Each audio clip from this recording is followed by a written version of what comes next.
सिद्धेभ्यः ओम नमः सिद्धेभ्यः ओम नमः सिद्धेभ्यः। मंगलम भगवान वीरो मंगलम गौतमो गणी मंगलम कुंद कुंदाद्यो जैन धर्मोस्तु मंगलम सर्वमंगल मांगल्यम सर्वकल्याणकारिकं प्रदानं सर्वधर्माणां जैनं जयतु शासनं जैनं जयतु शासनं। पूरे आदिनाथ भगवान की जय। मोक्ष मार्गस्य नेतारां भेतारां कर्म भूव्रतां जातारां विश्वतत्त्वानां वन्दे तद्गुणलब्धये। नमो अरिहन्ताणं नमो सिद्धाणं नमो आयरीयाणं नमो वज्रायाणं नमो लोहे सव्वसाहूणम्। बोले आदिनाथ भगवान की जय, महावीर भगवान की जय। परम पूज्य आचार्य श्री ग्रंथकर्ता श्री उमा स्वामी जी महाराज की जय। परम पूज्य परम प्राचार्य श्री 108 सन्मत सागर जी, सौभाग्य सागर जी गुरु महाराज की जय। चलिए, कल हम लोगों ने आचार्य प्रवर के द्वारा 4 बातों को हम लोगों ने विशेष रूप से समझा और समझने का प्रयास किया। इन 4 बातों में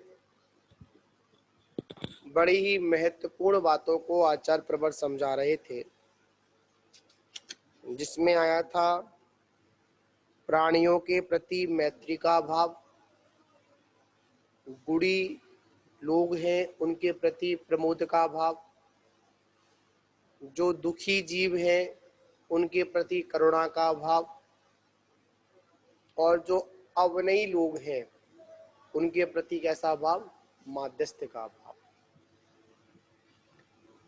इन सारी बातों को समझते हुए और जीवन में धारण करने की अपन प्रबल भावना को बनाते हैं, तो आगे की ओर फिर एक प्रश्न किया। तो वो प्रश्न बड़ा ही मार्मिक और समझने वाला है। सूत्र में आचार्य श्री ने विपरीत प्रवृत्ति वालों के लिए माध्यस्थ रहने की बात कही। क्या कही? जो विपरीत बुद्धि रखने वाले हैं उनके प्रति कैसा भाव रखना चाहिए? माध्यस्थ भाव होना चाहिए। परंतु ऐसा करने से दुष्प्रवृत्ति बढ़ेगी। मतलब हम उसको अगर ऐसी अगर सोचते रहेंगे कि सामने वाला व्यक्ति कितने भी अविनयी है, और हम अगर माध्यस्थ भावों के साथ में रहेंगे, तो क्या होगा? सामने वाला क्या करेगा? अपनी उदंडता को नहीं छोड़ेगा। मतलब अपनी उन क्रियाओं को करेगा जिन क्रियाओं के कारण से क्या उनकी दुष्ट प्रवृत्ति बढ़ जाएगी। अतः ऐसा करना उचित क्या? ऐसा करना क्या उचित है? विपरीत प्रवृत्ति वालों को सन्मार्ग पर लगाना सज्जनों का कर्तव्य है। अब यहाँ पर उन्होंने 2 बातों को यहाँ पर समझाने का प्रयास किया। पहले अपन इनके प्रश्न को समझें, क्योंकि ये प्रश्न जब तक हम लोग नहीं समझेंगे तब तक हमारे जीवन में परिवर्तन भी नहीं आएगा। पहले तो ये कहा कि आचार्य ने सूत्र में क्या कहा? जो विपरीत प्रवृत्ति वाले लोग हैं, कैसे लोग हैं? जो विपरीत प्रवृत्ति वाले लोग हैं उनके प्रति कैसा भाव होना चाहिए? आपने कहा माध्यस्थ भाव रखना चाहिए। मानते हैं, अगर हम माध्यस्थ भाव उनके प्रति रखेंगे, कैसा रखेंगे? अगर उनके प्रति अगर हमारा माध्यस्थ भाव है, जो उनकी दुष्प्रवृत्ति है, जो उनकी दुष्ट प्रवृत्ति है, वो क्या होगी? वह बढ़ जाएगी। क्या होगी? बढ़ जाएगी। तो सज्जनों का क्या कर्तव्य है? सज्जनों का ये कर्तव्य है कि वह क्या, सज्जनों का क्या कर्तव्य है? सज्जनों का एक ही कर्तव्य है कि वो उनको क्या करे, सन्मार्ग पर लगाएं। यहाँ कह रहे हैं कि जो लोग दुष्ट हैं उनसे तो आचार्य ने कह दिया कि आप माध्यस्थ भाव रखो। कैसा भाव रखो? आप माध्यस्थ भाव रखो। पर अगर हम उसको समझाएंगे नहीं, उसको अगर हम सन्मार्ग पर नहीं लगाएंगे, तो सज्जनों का क्या कर्तव्य है? उनको सही मार्ग पर लगाना। कहाँ पर लगाना? सज्जनों का क्या कर्तव्य है कि उनको सही मार्ग पर लगाना। तो आचार्य इस बात को थोड़ा सा क्लियर यहाँ पर करते हैं। हाँ, तो कह रहे यद्यपि ये कथन ठीक है जो आप कह रहे हैं। क्या ये कथन कैसा है? बिल्कुल सही है। इसमें कोई क्या नहीं करना है, संशय आदि हम लोगों को नहीं करना है। किंतु यहाँ पर उस जीव की चर्चा है। क्या? यहाँ पर उन जीवों की चर्चा है जिसे सज्जनों ने 2-3 बार समझा दिया। कितनी बार? 2 बार या फिर तीसरी बार? क्या? 1 बार समझा दिया, 2 बार समझा दिया और तीसरी बार समझा दिया, फिर भी वे नहीं मानते। उनके लिए आचार्य का कथन है कर्मानुसारिणी बुद्धि। क्या कह रहे हैं? कर्मानुसारिणी बुद्धि। मतलब हे भव्य आत्माओं, विपरीत प्रवृत्ति वालों को 1 बार 2 बार प्रेम से समझाओ। नहीं माने तो अपने चित्त को आकुल व्याकुल होना ठीक नहीं है। क्या करना ठीक नहीं है? आकुल व्याकुल होना क्या नहीं है? ठीक नहीं है। आप दुखी मत हो उसके लिए। फिर इसके लिए अपने चित्त में आकुल व्याकुल मत हो। अगर वो समझ जाए तो ठीक, 1 बार 2 समझाओ, 2 बार समझाओ प्रेम से, हद से तीसरी बार समझाओ और चौथी बार आप बिल्कुल क्या हो जाओ, मध्यस्थ हो जाओ। क्या मत करो? कोई चिंता मत करो, कोई फिक्र मत करो।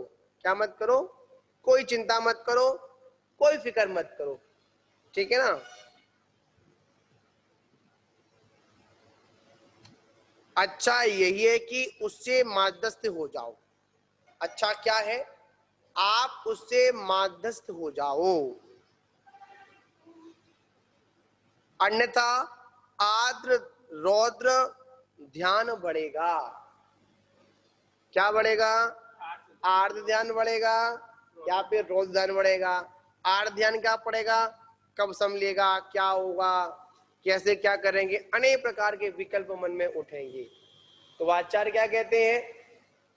आचार्य की बात कहते हैं 1 बार समझाओ, 2 बार समझाओ, तीसरी बार समझाओ, चौथी बार तू जान तेरा काम जाने।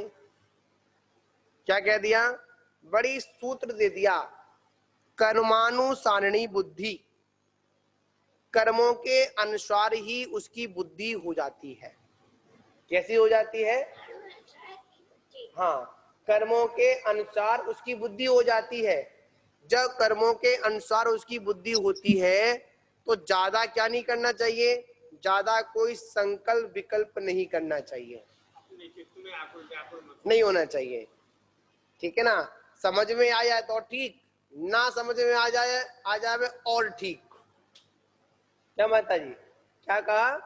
समझ में आ जाए तो ठीक, अच्छी बात है, और अगर समझ में नहीं आए तो और ठीक। तू जाने तेरा काम जाने। इस प्रकार अपने को उस व्यक्ति से क्या करना चाहिए?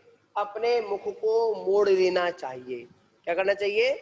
अपने मुख को मोड़ लेना चाहिए। तो कह रहे हैं मुंडे मुंडे मति भिन्ना। क्या कहते हैं?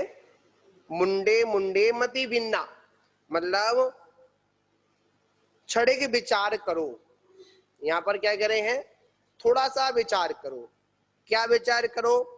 भगवान आदिनाथ भी 4000 राजाओं को मुनि पद से, मतलब थोड़ा सा विचार करिए, भगवान आदिनाथ भी 4000 राजाओं को मुनि पद से भ्रष्ट होते हुए नहीं रोक पाए, तो हम क्या कर सकते हैं? क्या कर सकते हैं?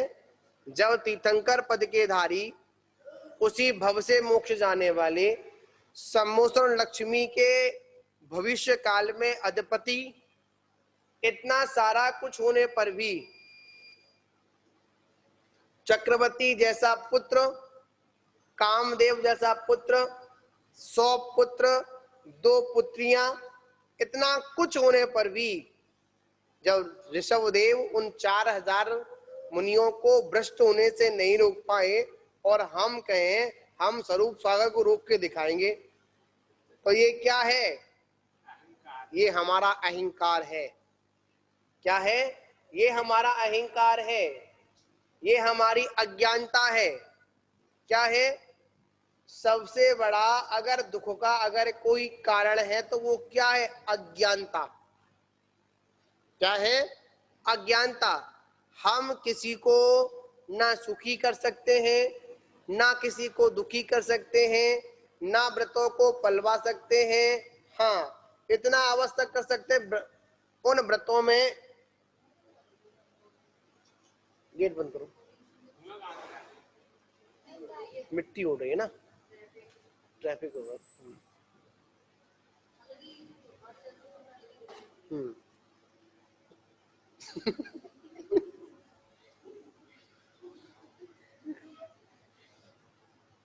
आने उधर घुमा दो उनको। समझ व्रत, यही तो वृद्ध अवस्था है। और क्या वृद्ध अवस्था है? वृद्ध अवस्था में कुछ भी नहीं सुहाता, ना ठंड सुहाए, ना गर्मी सुहाए। इधर कर, थोड़ा कर दो।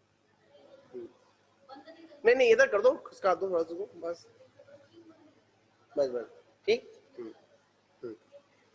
तो यहाँ पर कह रहे हैं कि समझो, थोड़ा सा विचार करो, भगवान ऋषभदेव 4000 राजाओं को मुनि पद भ्रष्ट होने से नहीं रोक पाए, तो हम क्या कर सकते हैं? कर्ता बुद्धि से सम्यक दृष्टि दूर रहता है। अगर आप सम्यक दृष्टि हो तो सबसे पहले कौन सी बुद्धि निकालो? अपनी कर्ता बुद्धि निकालो। कौन सी बुद्धि निकालो? कर्ता बुद्धि, कि मैं करने वाला। कौन करने वाला? मैं करने वाला। अरे आप क्या करने वाले हो? आप कुछ भी करने वाले नहीं हो। आप कुछ नहीं कर सकते हो। जो कुछ भी होगा किसके अनुसार होगा? उसके स्वयं के कर्मों के अनुसार होगा। किसके अनुसार होगा? अच्छा होगा तो स्वयं के कर्मों के अनुसार होगा, अगर बुरा होगा तो स्वयं के कर्मों के अनुसार होगा। पर फालतू में हम जो विकल्प लेकर बैठ जाते हैं, उसको तो दुख है, उसके साथ में हम भी दुख को पकड़ कर बैठ जाते हैं। उसका जो सुख और दुख जो आया है, उसके कर्मों के अधीन आया है। किसके अधीन आया है? उसके कर्मों के अधीन आया है। वह पूर्व कर्म के उदय से आया है। पर हम क्या करते हैं? उनके सुख और दुख को देखकर अपना वर्तमान में कर्मों का आश्रय कर लेते हैं। क्या कर लेते हैं? आकुल व्याकुल हो जाते, हे भगवान क्या होगा, कैसे होगा? अरे सब होगा, चिंता मत करो। कोई भूखे पेट नहीं सोएगा, सब खा पी के सोएंगे। तो स्वामी जी चिंता मत करो, सबको पेट में भूख लगेगी, सब खा पी के सो जाएंगे और चादर उड़ के सो जाएंगे। चुपका भी देगा, क्या चिंता करनी। और जितनी भूख है, जितना हमारे कर्म व्यवस्था है, उससे आप इतना सा भी नहीं खा सकते हो। इसलिए मैं आप लोगों से कहना चाहता हूं, एक बार कर्म कांड का स्वाध्याय चालू कर लो संग में। क्यों माता जी? किसका? जिस दिन हम अपने संग में या जो भी लोग हैं अगर कर्म कांड का स्वाध्याय सुन लेंगे, अगर पढ़ लेंगे, तो याद रखना किसी कर्म को करने से पहले एक बार सोचेंगे मैं ऐसा करूं या नहीं करूं। अभी वास्तविकता में देखा जाए हमको कर्म सिद्धांत का ज्ञान नहीं है। किसका ज्ञान नहीं है? कर्म सिद्धांत का ज्ञान नहीं है। जिस दिन कर्म सिद्धांत का ज्ञान हो जाएगा उस दिन आप उठते चलते फिरते सोते गाते नाचते क्या चिंतन करोगे? यही चिंतन करोगे कहीं कोई कर्म का बंध हो गया, उसकी स्थिति इतनी है, जब वो उदय में आएगा तो क्या होगा? बड़ी विचित्रता से भोगना भी पड़ेगा। इसलिए क्या कहते हैं, इस ग्रंथ को पूरा हो जाने दो या बीच में देखते हैं जैसा भी। अरे वो नहीं हो पाएगा, वो तो लंबा चलेगा ठीक है ना। तो हमको कर्म सिद्धांत कौन सी गुण स्थान में कौन सी कर्म प्रकृतियों की विक्षुप्ति होती है, कौन सा कर्म उदय में रहता है, कौन सा कर्म सत्ता में रहता है, इन सारी बातों को हमको जानना है। जब तक नहीं जानेंगे, एक बात सुनिए, हम शत्रु को तभी परास्त कर सकते हैं जब शत्रु के बारे में पूर्णता हमको जानकारी होगी। क्या होगी महाराज? जानकारी होगी। जैसे हमको अगर किसी शत्रु को हराना है तो क्या करना पड़ेगा? अपनी नीति के अनुसार उसकी नीति को भी समझना पड़ेगा। जब तक हम सामने वाले की नीति को, सामने वाले की कमजोरी को नहीं पकड़ेंगे, जब तक हम क्या नहीं करेंगे, उस पर राज्य नहीं कर सकते हैं, उस पर विजय प्राप्त नहीं कर सकते हैं। अगर वास्तविकता में अगर हमको कर्मों पर विजय प्राप्त करनी है, क्या करनी है? अगर हमको वास्तविकता में कर्मों पर विजय प्राप्त करनी है तो क्या करना पड़ेगा? एक बार कर्म के फलों को, कर्म के बंध को, कर्म की स्थिति को एक बार समझना पड़ेगा। बिना समझे, क्या बिना समझे क्या नहीं होगा महाराज? बिना समझे हम सामने वाले को ना परास्त कर सकते हैं और ना हम उस पर विजय प्राप्त कर सकते हैं।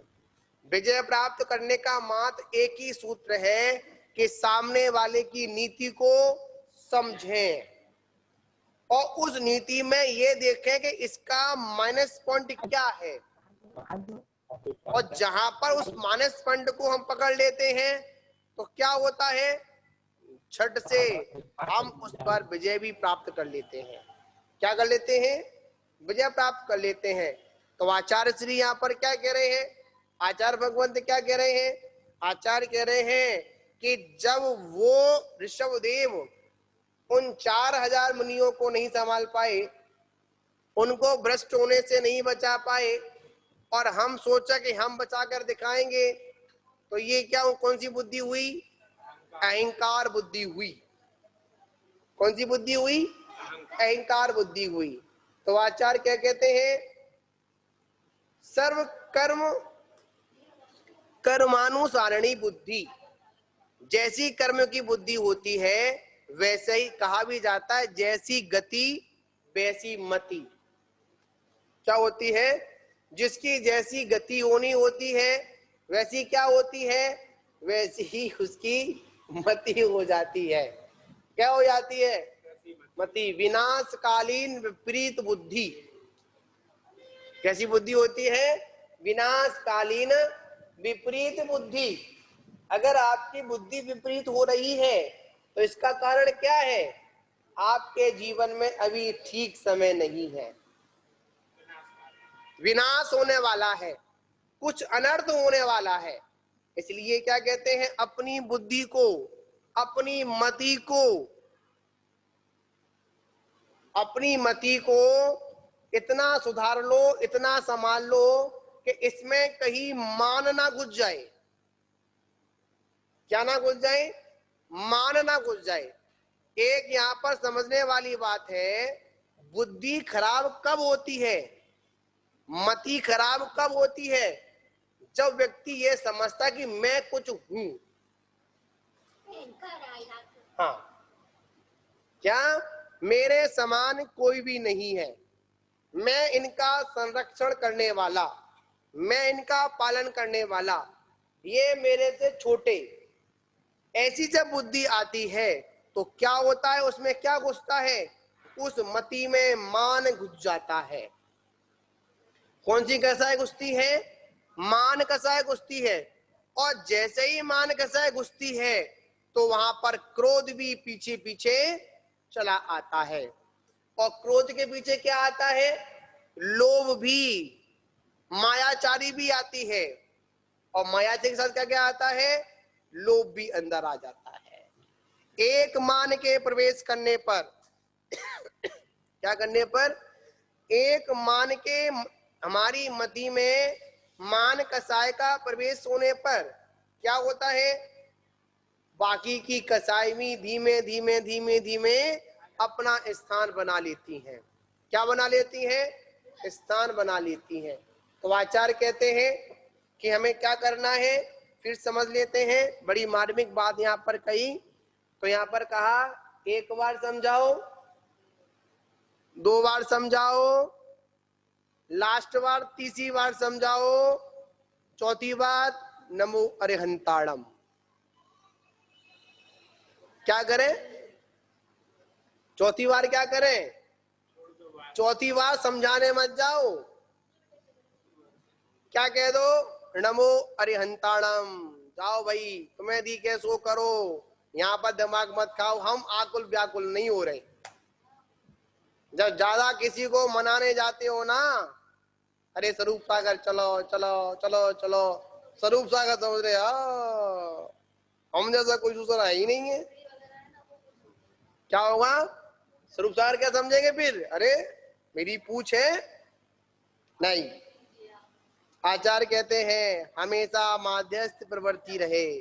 कैसी रहे, हमेशा माध्यस्थ प्रवृत्ति रहनी चाहिए। ऐसा हम लोगों को समझना चाहिए, कहीं ऐसा ना हो दूसरे के समझाने के चक्कर में अपना नुकसान कर बैठे। क्या कहते हैं, दूसरों के समझाने के चक्कर में कहीं कान क्या ना हो, अपना नुकसान कर बैठे। कहा जाता है अपना लोटा छानो, पानी पियो, प्यास बुझाओ और आगे बढ़ो। क्या कहते स्वरूप सागर जी, पानी अगर वास्तव में पानी पीना है तो क्या करें, अपना लोटा निकालो, अपना चन्ना निकालो, अपनी रस्सी निकालो, पियो पानी को छानकर। कुएं में डालो जो करना है, पानी को छानो, आगे बढ़ो। क्यों, पूरे कुएं में क्या पड़ी हुई है, भांग पड़ी हुई है। क्या पड़ी हुई है, भांग पड़ी हुई है। किस किस को संभालोगे, क्या कह रहे, ये तो संसार है, एक मनाओ दूसरा रूठा, दूसरा मनाओ तीसरा रूठा, चौथा मनाओ पांचवा रूठ गया।